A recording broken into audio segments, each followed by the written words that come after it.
دنیا بھر میں پھیلنے والی وبا نے جہاں جانی اور معاشی نقصان کے بعد دنیا بھر کے لوگوں کو ایک دوسرے کی مدد کرنے کا نیا جذبہ دیا ہے، وہیں مائیکروسافٹ کے بانی اور دنیا کے دوسرے امیر ترین شخص بل گیٹس نے بھی اعلان کیا ہے کہ وہ اس عالمی وبا کو روکنے کے لیے اربوں ڈالرز خرچ کریں گے۔ وہ یہ پیسہ کس طرح اس وبا کے خلاف خرچ کریں گے، یہ جاننے سے پہلے ہمارا چینل سبسکرائب کر لیجئے اور ہماری ویڈیو لائک کرنا ہرگز مت بھولیے گا۔ ناظرین، بل گیٹس نے اعلان کیا ہے کہ اس وبا کے خلاف تیار کی جانے والی 7 بہترین ویکسینز کے لیے فیکٹریوں کی تعمیر پر وہ اربوں ڈالرز خرچ کریں گے۔ ان کا کہنا ہے کہ ان کا فلاحی ادارہ گیٹس فاؤنڈیشن وبا کے خلاف لڑنے کے حوالے سے حکومتوں سے زیادہ تیز کام کر سکتا ہے۔ یہ ادارہ وبائی امراض کے حوالے سے بہت مہارت رکھتا ہے اور تیاری کے مراحل سے گزرنے والی کئی ویکسینز میں سے 7 بہترین کا انتخاب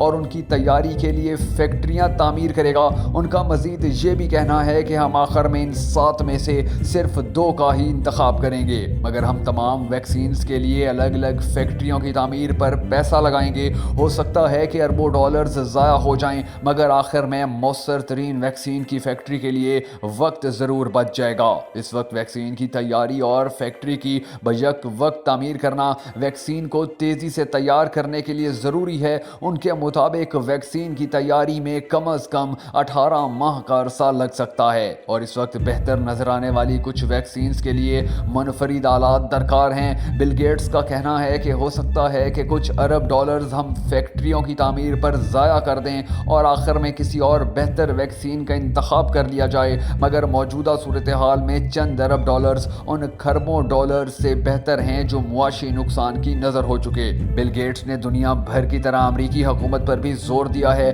کہ وہ ہر ریاست میں سخت لاک ڈاؤن کو یقینی بنائیں۔ ان کے خیال میں امریکہ بھر میں مزید 10 ہفتے کا سخت لاک ڈاؤن موجودہ بحران پر مؤثر طریقے سے قابو پانے میں مدد دے سکے گا۔ خیال رہے کہ دنیا بھر میں اس وبا کے تصدیق شدہ کیسز کی تعداد 10 لاکھ سے تجاوز کر چکی ہے، جبکہ ہلاکتیں بھی 50,000 سے کئی زیادہ ہو چکی ہیں۔